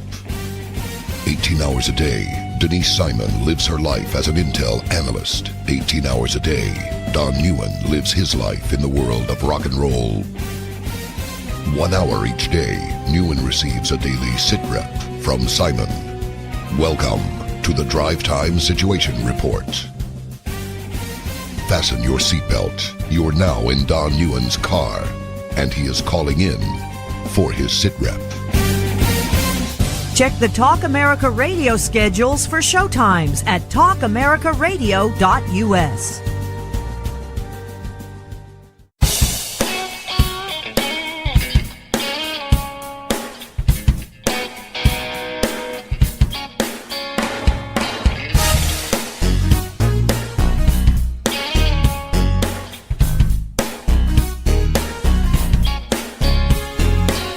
Welcome back to Cowboy Logic Radio.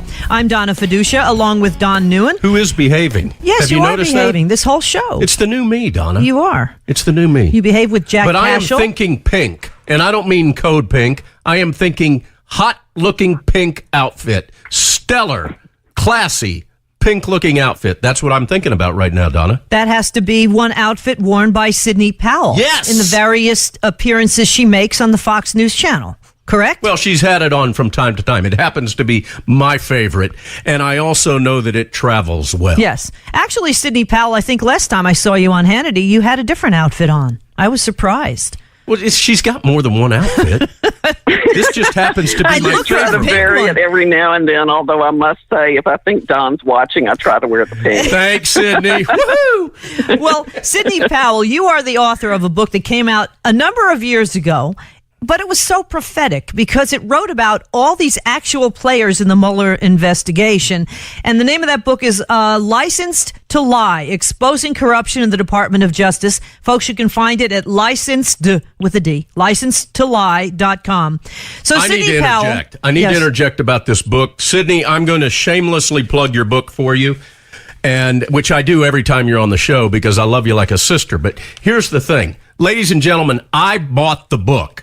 I didn't get a free copy of the book from Sidney. I bought the book. I even paid the extra money to have it autographed. So if I did that, a guy that could probably just call her up and say, "Hey, Sidney, would you send me a copy of your book?" I bought it. Now I can insist that that's what you do.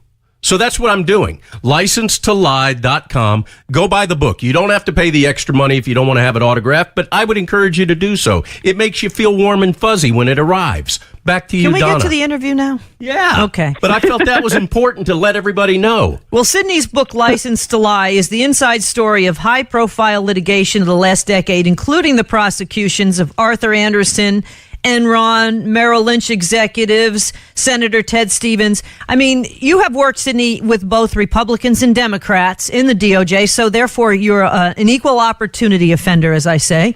And you've worked on more than 500 federal appeals, resulting in more than 180 published decisions. So Sidney Powell knows from whence she speaks. So we have her on from time to time. And the minute you open that book, the first paragraph of the book will suck you into it like a black hole. Okay.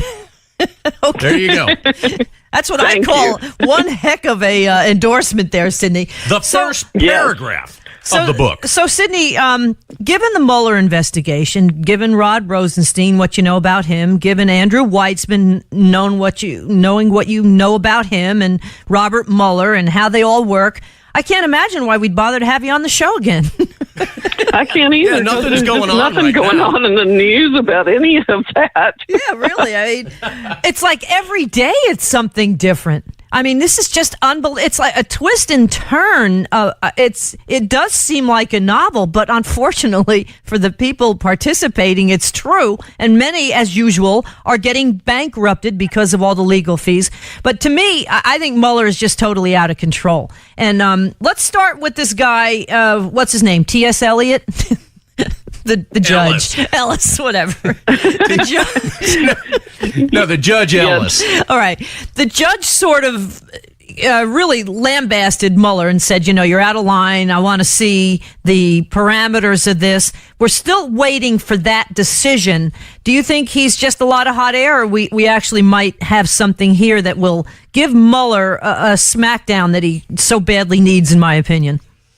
Well, I hope to goodness Judge Ellis does dismiss that indictment against Manafort for abuse of power, but we don't know what's in the paragraphs that were redacted from the Mueller authorization letter from Rosenstein. So Judge Ellis has that now, but we have no idea what's in it, which bothers me. I mean, I think Congress should know. I think the public should know. So you think they're just dragging their feet all around until the midterm elections? I mean, it seems like that's the MO. It's kind of what they did with Hillary, and that didn't work. Now they're dragging their feet, throwing every monkey wrench in the book they can, sand in the gears for Donald Trump. And for somebody on a Senate Intelligence Committee or a congressional committee to ask for something and not have the DOJ comply, I mean, I just can't imagine this is going on. Well, Rosenstein's arrogance is beyond measure. I mean, I was absolutely appalled with his whole attitude about that. And the very idea of him asserting that Congress was trying to extort information from the Department of Justice when it's Congress that created the Department of Justice, and Congress has the constitutional oversight authority over Department of Justice. It was an absolute outrage, and the kind of thing that Holder was held in contempt of Congress for, and frankly, Rosenstein should be too. I don't understand why Rosenstein hasn't recused himself if indeed he did sign off on one of the FISA warrants. He doesn't want to. Well, but the point he is, not only signed off on the FISA warrant, he's the one who wrote the memo telling the president to fire Comey in the first place. Exactly. So let me ask you this. Why would Jeff Sessions have to recuse himself for a meeting with Kiss My Yak, and, that he didn't even remember, when Rosenstein is in deep doo-doo all around with this? It's the double standard is mind-boggling. And where is Jeff Sessions? I saw Jeff Sessions on the side of a milk carton the other day. That's what I did. I saw him there. I think it was at a store in Alabama. I saw that. I'm not sure. In the past, we've been putting... His picture was on a milk carton. We've been putting bolos out for Jeff Sessions. Be on the lookout for. I mean, it's unbelievable. Do we have an attorney general? I'm still hoping. Okay, I'm willing to give him until 3 months after the Inspector General's report comes out to have some indictments. I know he's had Huber on this, which could be an absolutely brilliant move if Huber's actually going to bring criminal charges against the people that they need to be brought against. But we just don't know that yet. I do know that I think some of the delays you're seeing in different places are from waiting for the IG report, because that investigation's been going on over a year. It's going to be massive. It's not even going to come out all in one thing, I've learned recently. This next installment, shall we call it, is going to be probably 400 to 500 pages, and it's going to cover the FBI's wrongdoing in the Hillary Clinton investigation, and should be a scathing indictment of Mr. Comey. And then there will be one on the FISA abuses, which is really should track back to the unmaskings and be, just one stunning revelation after the other. Well, the one thing that we all have to remember, and Sydney, I know you know this, I'm speaking mainly to the audience right now, is that the IG report, all that is going to be a batch of information that's given to the DOJ that says, here's what we found. Now, we're not going to suggest that you indict anybody. We're not going to suggest that you press criminal charges. We're not going to suggest anything other than here's the information that we found. And then we are going to be at the mercy of Jeff Sessions and the DOJ to do the right thing. Am I correct in that analogy? Yes. But I think if that right thing isn't done, for example, the IG just came out with a 39-page report containing irrefutable information of Mr. McCabe's perjury and false statements under oath. So that has been referred for criminal prosecution. That should happen sometime soon. If it doesn't, the president will have every reason to hose out the Department of Justice with Clorox and fire hoses, and I'm going to man a volunteer fire department to go up there and help. Yeah, me too. So how much teeth really does an IG report have? Because he can't really indict anybody. He can just make suggestions. And then, as you say, it's given to the DOJ, which is Rod Rosenstein and Jeff Sessions, one of which is a commie lib and hates Trump, and the other one and is... the other one's missing. The other one, he's on a milk carton. He's missing right now, Donna. Where in the world is Jeff Sessions? It doesn't have teeth per se, but it will be such an irrefutable collection of evidence that somebody jolly well better act on it. Well, wouldn't it be lovely if the mainstream media would actually start doing their job? But we can't expect that to happen. Sydney, last week I noticed some of the Democrats in the House, the talking heads that were on some of the news shows, the talk TV shows, touting the great advances that Mueller had made with 17 indictments and 5, charges of criminal activity. And I'm like watching this going, I'm embarrassed for you. I'm embarrassed that this is your argument on television. 17 lawyers, tens of millions of dollars. Andrew McCarthy said Half they only of them are in Russia, right, and are not even going to answer things. I know. So what a joke that is. Andrew McCarthy said they had 3. Some of the Russians did answer. Oh, yeah. And they said, bring it on. Yeah, bring it on. We want discovery. Meanwhile, Andrew McCarthy, who was the prosecutor for the 9/11 folks, terrorists, had 3 prosecutors working with him. Mueller's got 17. And they still haven't found anything in really what's a year and a half, because this started before Trump was elected. I mean, it's just a total joke. I put CNN on once in a while just to see what the enemy's doing, and I want to see what planet they are on. I think I'm watching a Star Trek episode. It's like the parallel universe. I can't. I'm like, exactly. They just make it up as they go, and this whole notion that Clappers now and Comey are admitting that there was a spy in the campaign. They're calling him a confidential informant. Now he's a confidential informant. Yeah, just like you'd find in a cop show. He was investigating. Right. That's the same thing as a spy. So it's just absolutely hilarious. I mean, you can't do anything but laugh if you have any sort of reasoning abilities at all, because they're so desperate to try to craft a new narrative. They just keep digging themselves deeper and exposing their lying rear ends. Yeah, and they look more and more ridiculous. The big concern, Sydney, and I don't want to turn this interview political, but the big concern I have is the midterm elections. If we lose the House in the midterm elections, we're in trouble.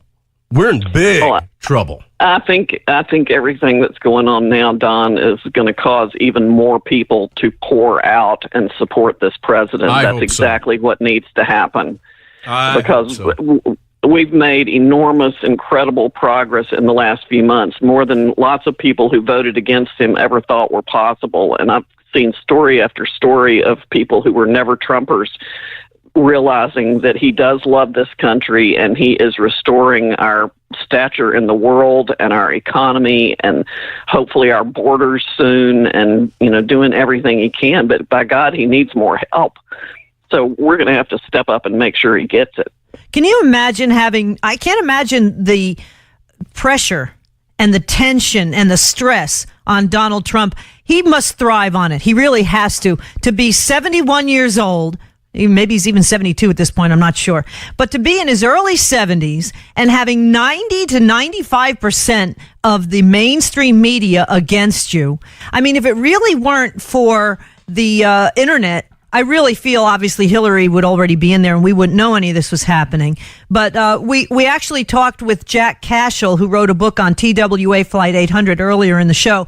And he contends that cover-up basically was to try to get Bill Clinton reelected, and that if it weren't for the internet and mainstream media doing what they're doing, that, Hillary, the whole idea was to get Hillary elected this time around with a similar type of conspiracy, which is amazing. The difference is that conspiracy was a cover-up of something that already happened.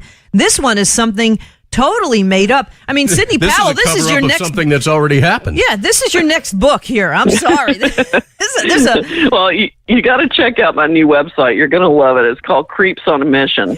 Creeps on a Mission. Yeah, creepsonamission.com, and I need to send you all the T-shirt that goes with it. I'm going to try to help raise money for all kinds of people like Manafort and Flynn and everybody who's been a subject of the Mueller investigation that's been bankrupted because of it.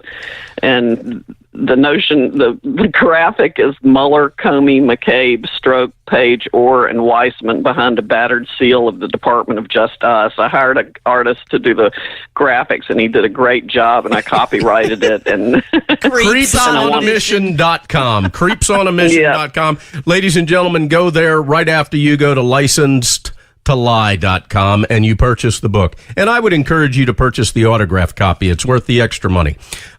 Sidney Powell, if things end up playing out like people like you and Donna and I and our beloved listeners hope, what could potentially happen to some of these key players that have been going after Trump this way, both in the DOJ, in the FBI, in the CIA, in the former administrations?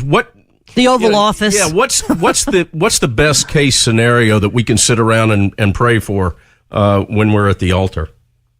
That the rule of law is applied equally without regard to political party, which means a number of them will be indicted and serve some length of time in prison. Now, that's the next thing that I'm glad you set me up for that. A lot of times with these high brass individuals in the government, they end up striking some kind of a deal for a lesser charge, and they never end up doing any time, unlike people like us that would be buried under the concrete in a cell. You know, these guys will plead to a lesser charge of, making false statements or something like that, and they get let off. How can we hope that doesn't happen, and who's responsible for making sure it doesn't happen?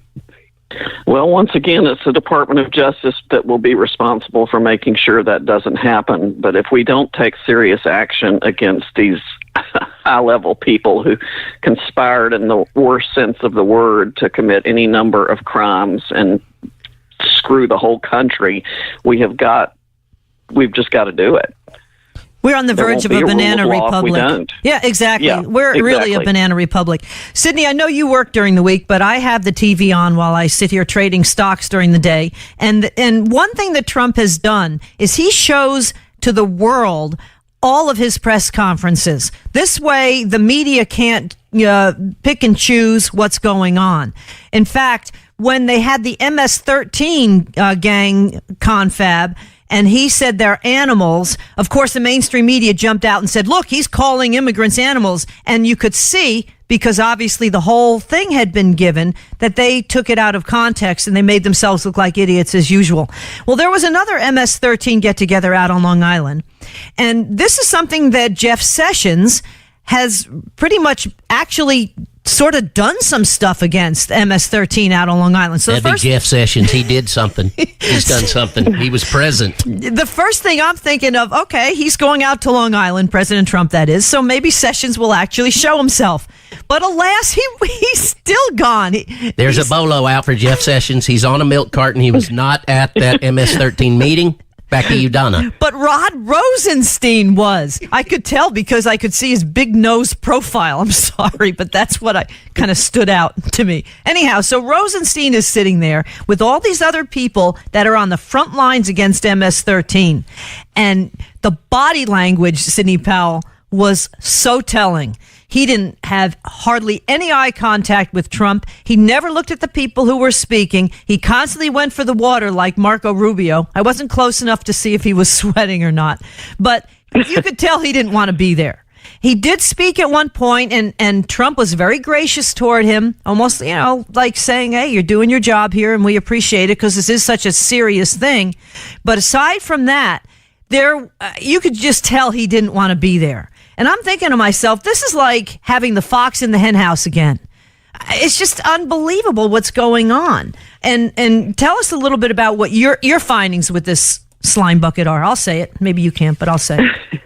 Well, I was just appalled at his arrogance and defiance of Congress and calling their efforts to have their oversight authority recognized, which, by the way, just happens to be constitutional. I mean, he called it extortion by Congress, and his arrogance just defied imagination. Congress is the body that created the Department of Justice. It's not in the Constitution. And he is supposed to answer to them. I mean, they are the body that held Eric Holder in contempt, but of course never followed up to do anything about that. But the same thing needs to happen with respect to Rosenstein. They have got to have oversight authority over the Department of Justice. Otherwise, we have this rogue agency, which is obviously what we've had for at least the past 15 years, that thinks it runs everything else. Talk a little bit about presidential powers, and to me, I equate this with the Lord of the Rings. To me, all these players are protecting the precious, and the precious is Barack Obama. No, I think that's definitely true. That's obviously what Brennan and Clapper and Comey were all doing for at least 8 years, and maybe even before that. I'd love to know how far back it all went. Of course, Mueller would have been in that group too, since he was FBI director before Comey. So, I mean, they're all just thicker than thieves. And there's no telling what Obama ordered having done. One of the things I follow and just discovered within the past several months, I can't believe it took me that long to find it, is the conservativetreehouse.com. Mm-hmm. And they post a lot of the actual documents that support what they're talking about, which is a very important factor so people can read the documents themselves. One of the things they found was a couple of years ago when Admiral Rogers discovered the FISA abuses, the day after he shut down the FBI's unlawful giving of FISA access, raw FISA intel, to private contractors, Mary Jacoby, the wife of Glenn Simpson at Fusion GPS, went over to the White House. The plot thickens. Yeah, I mean, the trail to the White House goes way back. Susan Rice's unmaskings, Lisa Monaco, its counterterrorism advisor, was a cover-up expert from the Enron task force. Catherine Rumler, his White House counsel, the same. I mean, he surrounded himself, as in an article I published ages ago, I think probably in 2014 or 2015, called All the President's Muses. I mean, he just surrounded himself with people that were willing to do anything to hide whatever needed to be hidden. What about Samantha Power as UN, whatever she was? What is she, secretary to the United States? She's basically what the ambassador Nikki Haley to the UN. Right. So right. She unmasks over 350 people. Why would anybody in the UN have to do that? That is bizarre. I have no idea. I know she's claimed that somebody else was using her credentials or whatever. I guess we await the Inspector General's report on the FISA abuses to learn more about all of that. But the unmaskings and the FISA abuses ramped up 3 times their average in 2015 to 2016. It seems to me like once Obama got elected, the floodgates opened. All the corruption just occurred. And really, to me, again, it started turning us into a banana republic. The United States started switching allegiance. We went against Israel. We went for Iran. And it seems to me this sort of plays into the fact that as soon as Sessions recused himself, which I think is suspect to begin with, because all of a sudden, and this is Barack Obama's MO as well. Remember when he got elected senator, they unmasked some information about his opponent that was supposedly sealed. Well, this is sort of what happened with Jeff Sessions. I mean, okay, it was an honest mistake. He forgot he met with Kislyak at some, dinner, which happens dozens of times a week in D.C. in the swamp. And so they used it when they needed to make him recuse himself. All of a sudden that came out. Just like Flynn, all of a sudden all this bad stuff about Flynn came out when they needed it. And Petraeus, But what happened was the second he recuses himself, boom, all of a sudden Mueller's in there. Almost like it was Rosenstein, rather, and Mueller. It's almost like this was planned. And as soon as they got, all their ducks in a row, they went with it. Well, I've said that for a long time. I mean, there's just too tight a time frame between Comey's firing and I think the New York Times publication of his memos leaked by his buddy Richmond happened within 6 or 7 days, and within less than 24 hours, Mueller, who had just interviewed for FBI director the day before the New York Times story, was special counsel the day after. It just seems to me to be, it's like just as plain as the nose on Rod Rosenstein's face. I'm sorry. Yeah. The thing is, this is so corrupt, and Mueller is contorting himself, trying to find anything he can against Trump when the stuff is right out there, and he was part of it with Uranium One and everything else with the Clinton Foundation. We only have about a minute left, Sidney Powell. The only thing that concerns me now, obviously, besides the election this coming November, and the House could flip with that, is the statute of limitations with the Clinton Foundation. As much has been going on wrong there should be enough current events to prosecute criminal conduct, and the statute of limitations on some of the more egregious offenses, I think, are longer. So there should be plenty to work with. Let's hope so. Well, Sidney Powell. Creepsonamission.com. I love it. Creepsonamission.com. Ladies and gentlemen, I encourage you to go visit that website. I also encourage you to go purchase Sidney's book, and you can find that book at Licensed to Lie. If I did it, you should do it. LicensedToLie.com. And on Twitter, her handle is at Sidney Powell 1, SIDNEY. 2 L's in Powell, at Sidney Powell 1. And Sidney, we always like to close the show with a quote. This one from the great wit and wisdom of Will Rogers. If you find yourself in a hole, the first thing to do is stop digging. And I'd say that kind of gotta love it. Fits this very perfectly. Yep. Sidney Powell, thanks so much for joining us as usual here on Cowboy Logic Radio. Thank you all. It's always my pleasure. And that wraps up another show, folks. Find us at cowboylogic.us, our network, talkamericaradio.us. We'll see you next Tuesday, 9 p.m. Eastern. And if you check the website, talkamericaradio.us, you'll see all the other great shows we have. Have a great week, everybody, and we will see you all next week, folks. In the meantime, God bless America.